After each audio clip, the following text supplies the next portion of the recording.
تو نے اعتراض تو کیا ہوگا لیکن تو نے کردار کو نہیں دیکھا. اور میں خدا کی قسم اٹھا کے کہہ رہا ہوں جب پاکستان کے بالکل پاکستان کے ہمسائے ملک افغانستان میں اور روس آیا تھا, افغانستان کے لیے نہیں آیا, وہ تو تیرے پاکستان کے گرم پانیوں کے لیے آیا تھا. روس کو روکنے والے اور ٹینکوں کے نیچے روم دیے گئے یہ علماء دیوبند ہی تھے جن نے روس کے ساتھ ٹکڑے کر دیے لیکن تیرے ملک کو بچا لیا ہے. پھر اب جب دوبارہ اس پہ امریکہ نے کیا ہے آج بھی دفاع کرنے والے اور تجھے علماء دیوبند ہی نظر آتے ہیں. میں بتا یہ رہا تھا انگریز مٹانے کے لیے ہندوستان میں پہنچا تو وہاں بھی کھڑے دیوبند والے نظر آتے ہیں. کون نہیں جانتا ادھر قادیانی آتا ہے جس بے ایمان نے انگریز کو کہا تھا کہ میں نے جہاد کے خلاف اتنی کتابیں لکھی ہیں 50 الماریاں بھر دی جائیں گی. کون نہیں جانتا محمد حسین بٹالوی نظر آتا ہے جس نے الاقتصاد کی مسائل جہاد لکھی ہے اور فتویٰ جہاد کے حرام ہونے کا دے دیا ہے. کون نہیں جانتا اہل بدعت کا امام نظر آتا ہے اعلام العالم میں ہندوستان دار الاسلام ہے کتاب لکھی ہے ہندوستان دار الاسلام ہے جہاد نہیں کرنا چاہیے. ہر کوئی انگریز کی گود میں نظر آ رہا تھا. ایک دیوبند والے تھے جو انگریز کی آنکھوں میں آنکھیں ملا رہے تھے. آج کون نہیں جانتا جب امریکہ نے حملہ وہاں پہ کیا ہے سب سے پہلے جمعیت علماء تنہا نکلی ہے, اس کے بعد دوبارہ حملہ کیا تو جمعیت حکمت عملی کے تحت ساری جماعتوں کو اکٹھا کر کے طالبان کے دفاع میں بھرپور محاذ قائم کیا تھا اور طالبان کے حق میں احتجاج کیا تھا. میں بتا یہ رہا تھا کہ دنیا کون نہیں جانتی ہم آپ پہ روس آیا ہے تو دفاع علماء دیوبند نے کیا ہے. آج امریکہ آیا ہے تو دفاع علماء دیوبند نے کیا ہے. اگر پاکستان میں اسلام کے خلاف ناموس رسالت کا مسئلہ اٹھا ہے تو کون نہیں جانتا دفاع علماء دیوبند نے کیا ہے. پاکستان کی اسمبلی سے اگر پاکستان کی اسمبلی سے مرزائیت کا کفر منوایا تب بھی علماء دیوبند نے منوایا ہے. اگر اس قانون کو چھیڑا ہے محترم صدر زرداری نے تو دوبارہ ان سے دستخط بھی پھر علماء دیوبند نے لیا ہے. تو جب بھی دین کا دفاع ہو دیوبند والے ہیں, پاکستان کا دفاع ہو دیوبند والے.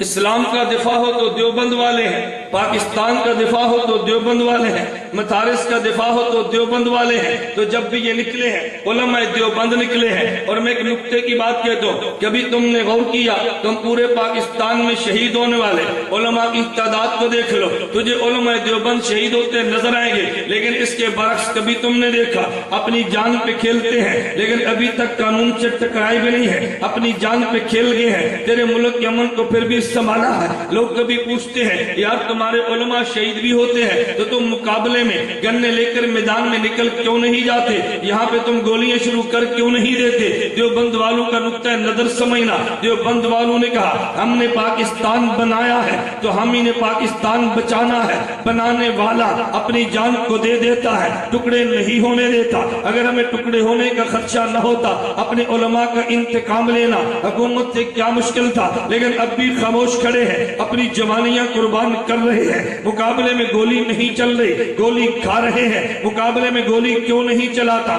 اس کو پتا ہے میں نے ملک بنایا ہے تو میں نے ملک بچانا ہے. میں نے ملک بنایا ہے تو میں نے ملک بچانا ہے. جو بناتا ہے وہ بچانے کی فکر بھی کرتا ہے اور جو نہیں بناتا وہ بچانے کی فکر بھی نہیں کرتا. تو میں نے اختصار سے 3 باتیں عرض کی ہے. میں نے کہا نمبر 1 علماء دیوبند نے تطہیر دین کیا ہے. نمبر 2 علماء دیوبند نے اسلام کا دفاع کیا ہے. نمبر 3 علماء دیوبند نے تیرے ملک کی سرحدات کا دفاع کیا ہے. میں آخری بات کہتا ہوں, ایک تیرے ملک کی جغرافیائی سرحدیں ہیں, ایک تیرے ملک کی نظریاتی سرحدیں, توجہ رکھنا, ایک تیرے ملک کی جغرافیائی سرحدیں ہیں, ایک تیرے ملک کی نظریاتی سرحدیں ہیں. تو جغرافیائی سرحد کے محافظ کو فوجی کہتے ہیں اور نظریاتی سرحد کے محافظ کو مناظر اور عالم کہتے ہیں. جب جغرافیائی سرحدوں پہ حملہ ہو تو پھر فائرنگ فوجی کرتا ہے, اور جب نظریاتی سرحدات پہ حملہ ہو تو پھر فائرنگ مناظر کرتا ہے. فوجی کی فائرنگ کو